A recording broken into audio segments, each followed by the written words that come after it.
Greetings and salutations, all. Have you ever noticed that the biggest lessons in life are often hiding in plain sight? Last week, I heard Jalen Brunson, after leading the New York Knicks to their first championship in 53 years, say the most profound thing. Jalen said, "You're allowed to think about the worst possible scenario, but then you have to go out and do something about it." Now, that's a powerful statement because most people think courage means not being afraid. But courage isn't the absence of fear. Courage is taking action despite fear. Now, I thought about that deeply and I thought about it overnight.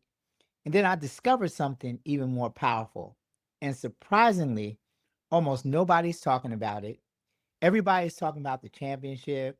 Everybody's talking about the quote. Everybody's talking about the money. But I think they missed the real lesson. The real lesson was the seat.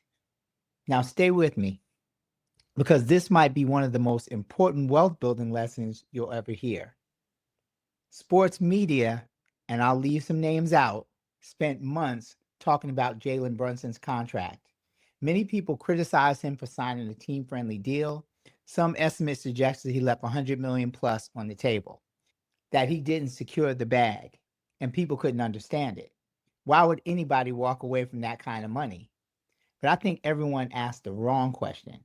The question is not, what did Jalen Brunson give up? The question is, what was he actually buying? Because every investment requires a sacrifice. When Warren Buffett buys a stock, he gives up cash. When you start a business, you give up time. When you pursue a dream, you give up comfort. Every investment is going to cost something. And so the real question is, what do you receive in return? And that's where the story gets interesting. So follow me now. So look at the players Brunson surrounded himself with: Josh Hart, Mikal Bridges, former Villanova teammates. Most people hear that and think, oh, these are the old college friends. No, that's not the story. The story is trust. Years before the bright lights, years before the millions, years before the championship, these young men lived together in the dorm room. They practiced together, they lost together, they won together, they celebrated together, they struggled together, and then they won a national championship together. And during those years, they were doing something most people never recognized.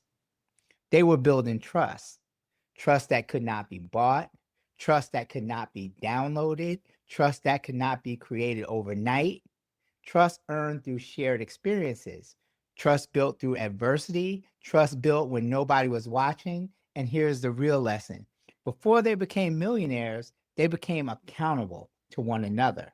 And so, as investors, we spend countless hours studying stocks. We'll analyze earnings, we'll analyze cash flow, we analyze balance sheets. But here's a question for you: how often do we analyze the people sitting around us? Think about that. Who do you call when life gets difficult? Who tells you the truth when you don't want to hear it? Who pushes you to become better? Who challenges your excuses? Who believes in your dreams before they become a reality? Because the people around you either are multiplying your future or they're limiting it. And most people never stop to think about that. One of the reasons Warren Buffett became Warren Buffett was Charlie Munger. One of the reasons Steve Jobs became Steve Jobs was Steve Wozniak. History is filled with the examples of great people who didn't walk alone. Success may have one face, but it almost always has multiple fingerprints.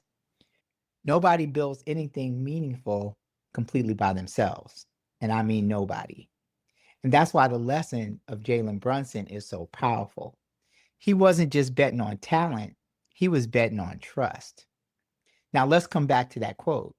You're allowed to think about the worst possible scenario, but then you have to go out and do something about it. Now let's think about how much wisdom is packed into those few words. He didn't say ignore fear. He didn't say pretend everything will work out. He didn't say think positive. He acknowledged reality. He acknowledged uncertainty, and then he chose some action. And that's exactly what wealth builders do. We don't ignore risk, we evaluate it, we prepare for it, and then we move forward anyway. Because fear has never built wealth, only action does. And so today, I want to challenge you. Conduct what I call a seat audit.